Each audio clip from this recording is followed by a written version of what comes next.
Hello gamers, and thank you for watching. So as you know, there are only a few days left till Siege of Paris, the DLC for Valhalla, which will be out on the 12th of August and which is a paid DLC.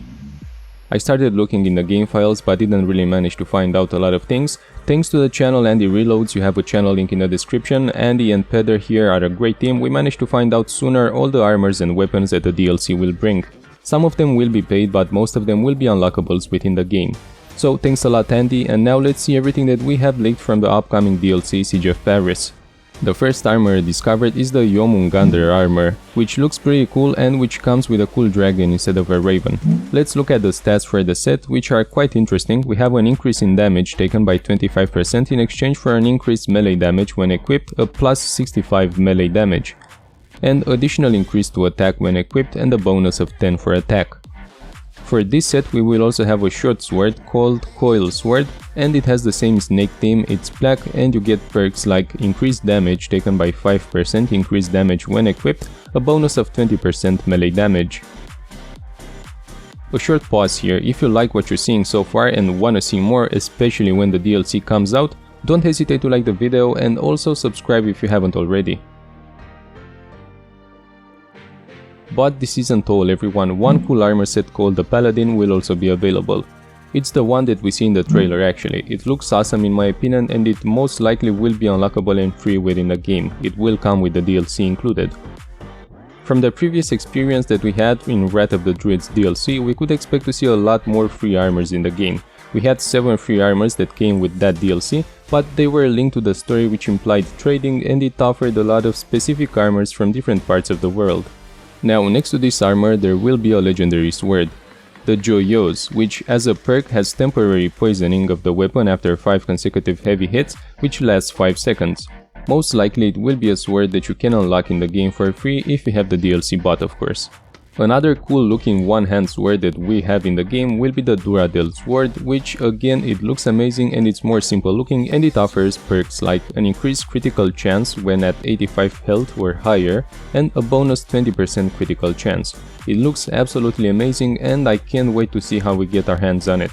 The Paladin armor has the following stats: melee consumes more stamina and deals more damage, bonus 5% stamina consumption plus 50 melee damage, additional adrenaline charge bonus from attacks, and shield blocks consumes less stamina, bonus 70% adrenaline charge minus 5% stamina consumption. Basically it will drain faster the stamina but deal more damage in exchange. The armor looks nice. It reminds me of the Celtic armor that we got in Wrath of the Druids. The helmet and the torso are quite similar, from the waist down to the knees. Again, it seems to have things in common, but it is a new armor and I'm not sure if it can be said it's a reskin. A short pause here. If you like what you're seeing so far and wanna see more, especially when the DLC comes out, don't hesitate to like the video and also subscribe if you haven't already. So another amazing armor discovered. This is the most famous and my favorite so far. It's the REAPER armor, which I have to say looks insane. Next to it we also have a few scythes, which seem to have a pretty good range and also good stats. The first is the Bloodied Scythe, which has a good attack and stun stats, but which is quite slow, and at perks it has kill chance with light and heavy finishers on regular enemies with low health, chance 30% for health under 30%. Another scythe is the Scythe of Tribulation. Here the stats are similar to the first scythe. Both of them are of course two-handed weapons, so if you don't have the ability to hold in one hand these two-handed weapons, you will be able to use only one. As perks, this scythe offers a weapon on fire after a successful light or heavy finisher hits, which lasts for 10 seconds.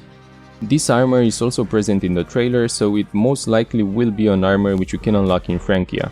All pieces of the armor can be purchased in rebel missions, and it also has cool perks like restoring 50% health of an assassination and time slows for longer when spotted by enemies, plus 2 seconds added with the armor full set on.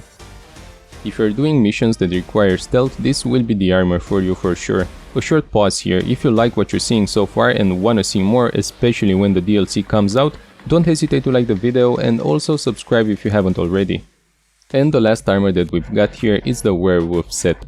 Most likely this will be on the Helix store, so you have to pay extra for it, but since the update is a downloadable one on the 12th, more armors could come with that.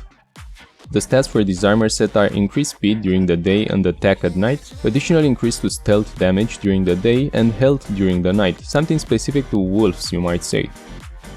With this set you can also get another Scythe, the Moon's Cut, which has perks like increased melee damage depending on the number of enemies hit, stacks 3, duration 5 seconds and bonus 13.3 to 40 melee damage. The weapon is paired with a shield called Crescent Shield.